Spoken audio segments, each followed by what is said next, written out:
E aí, pessoal, beleza? Tranquilão? Olha só, prova de 2026 da UERJ, uma prova diferente, né? Mas questões que vieram um pouquinho mais elaboradas, com um pouco menos quebra de gabarito, muitas questões diferentes. Veio uma prova diferenciada dessa vez, né?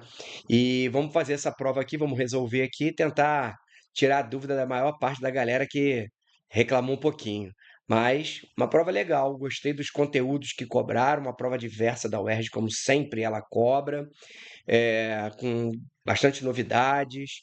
Então, vamos para a questão número um, para a gente começar a ver aí o que de diferente ou o que mais apareceu. A primeira questão já vem com algo que já dificilmente, né, cai em prova, poríferos, né? Embora a UERJ tenha por característica trazer a questão dos seres vivos, é legal a questão de porífero aparecer, porque há muito tempo não se cobra nada sobre porífero, né? Então, uma questão legal que, embora não tenha algo como características de animais do grupo, traz questões que a UERJ também gosta de cobrar, que é a questão da superfície de contato, alguma coisa assim. Então vamos ver a questão número um que ela está falando. Ó. As esponjas são animais filtradores, nos quais a água penetra por vários poros laterais e sai por um orifício único. Então, ó, a água está entrando aqui, ó, pelos porócitos, pelo lateral. Então, ela entra por aqui e ela vai sair conforme a seta azul, ó, está mostrando essa saída de água. Tudo vai acontecer aqui dentro dessa região da esponja que a gente chama de átrio. Nesses átrios tem esses pontinhos vermelhos que ele vai continuar falando sobre o que é que tem aí dentro. Então, todas elas têm essa mesma estrutura. Só que o modo asconoide tem um átrio só, assim como o ciconoide. Porém, o leuconoide ele tem vários subatríos, vamos botar assim, onde você tem maior número de cavidades, né? E aí isso culmina num átrio um pouquinho mais estreito lá para a saída de água, mas vamos ver o que ele continua aí, ó. Nesse percurso, a água passa por células flageladas, denominadas coanócitos. Então, células importantes que a gente tem que lembrar a função dela, né? Na verdade, tem que lembrar. Para essa questão não precisava, mas o que é o coanócito? O coanócito é uma célulazinha que está ali naquela região vermelha, que ele tem aqui, ó, uma espécie de capuz de onde saem aqui os flagelos. Então, dentro dessa região vermelha, onde tem no desenho essas partezinhas vermelhinhas aqui, né? Você está vendo aqui, ó, que eu acabei de pintar de preto, né? Você tem vários coanócitos. Qual é a função? Esse flagelo vai bater no sentido de criar um movimento de água para o interior dele. E aqui dentro, os micro-organismos e nutrientes que forem captados vão ser digeridos aqui dentro do coanócito. Uma vez que for digerido, uma digestão intracelular dentro do coanócito, os nutrientes vão passar agora para as outras células da esponja. Então, as esponjas vão filtrar, né, essa água, tirar dela algas, microalgas, zooplâncton, e aí você tem a digestão dessas células. O alimento, o nutriente digerido, vai ser absorvido. Então, esse ali é o coanócito, para a gente lembrar como ele é efetivamente. São conhecidos três tipos de organização interna desses animais ilustrados a seguir. Então ele bota o asconoide, o ciconoide e o leuconoide, e mostrando que nos três tem coanócitos e nos três tem essa direção do fluxo de água. Daí ele vem para aqui a parte da questão, que é o que ele quer, né? Sabe-se que a organização leuconoide é encontrada sobretudo em esponjas que possuem maior número de células e maior tamanho, dá para ver pelo desenho, né?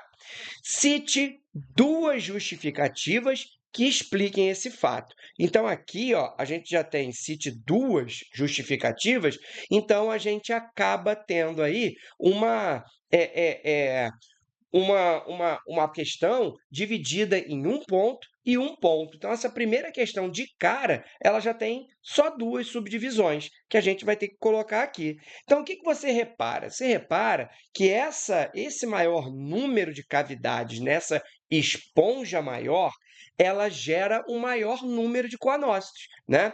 E, galera, não podia escrever que tem o maior número de coanócitos, por quê? Porque ele já diz na questão. Ele diz aqui, ó, que essas esponjas possuem um maior número de células. De células, quais células? Essas células da digestão, o maior número de coanócitos. Isso já está no desenho, isso já está na questão. Então, quem repetiu o enunciado e colocou maior número de coanócitos simplesmente, isso já não foi aceito. Então, isso aí ia ter que sair pela vantagem que a esponja tem para quer dizer, que é a vantagem que ela tem decorrente desse maior número de células. Então, uma coisa que a gente poderia colocar aqui seria o quê? Seria o aumento, né, da superfície relativa da esponja. Então, ou, né, escrever o aumento da área de contato. Isso seria uma primeira resposta, uma possível resposta para justificar esse maior aumento de células, o maior tamanho dessas células, dessas esponjas aí. E aí, o que que eu posso ter com esse aumento da superfície de contato da esponja? Eu posso ter, ó, maior captura de alimento. Então, eu posso ter aqui maior captura de nutrientes, de alimento do meio, uma captação bem maior, né? Então, eu já teria duas coisas. Álvaro, isso não é redundante, não? Não. Você está primeiro dizendo que ela tem uma superfície de contato maior, e depois está dizendo para que serve essa superfície de contato maior. A captura de alimento, por exemplo, é uma.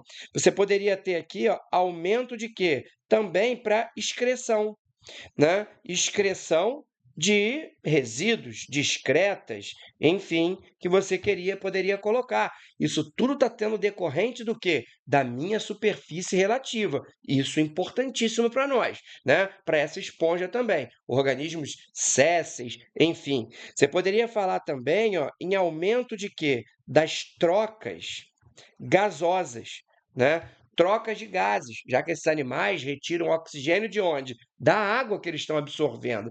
Então, toda essa relação entre respiração, alimentação, levando ao maior a ideia de que o aumento da área de contato proporciona essa vantagem, seria legal. Uma coisa a destacar, pessoal, a gente tem que ter cuidado para não ser lamarquista quando a gente está respondendo questões desse tipo de vantagens, de características. Aquilo ali não serve para. Aquilo ali auxiliou ou criou uma vantagem para que em determinado processo possa ser sido facilitado.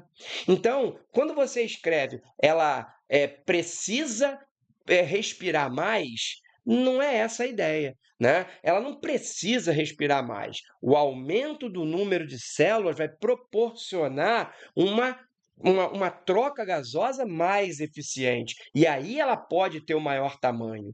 Então, a ideia da causa e consequência, que é uma ideia meio lamarquista, ela tem que ser botada na cabeça de vocês com cuidado. Por quê? Porque às vezes a gente escreve isso no dia a dia, fala isso no dia a dia, como se fosse uma simples questão de consequência. Está ali para isso. Não, está ali e houve uma vantagem. Houve. Qual é a vantagem? Então, aquela característica surgiu. E se ela surge, não quer dizer que essa característica surgiu já como vantagem. Se ela for selecionada naturalmente, é porque ela foi vantajosa. Mas o simples fato da característica ter surgido não quer dizer que essa característica é vantajosa, né? Eu poderia ter, por exemplo, a anemia falciforme como um caso a ser colocado aqui.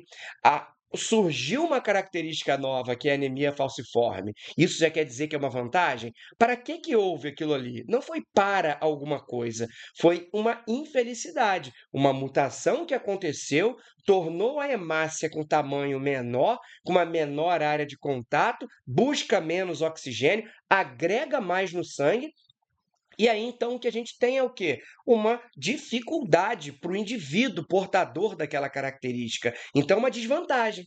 Então, não vai ser selecionado, pelo contrário, vai ser eliminado. Então, na hora de escrever, pessoal, a gente tem que ter esse cuidado, né? A característica surgiu e essa vantagem que foi obtida é que vai ser selecionada, então, tá? Então, cuidado com a relação de causa e consequência. Valeu? Questão número 1 aí, tudo bonitinho.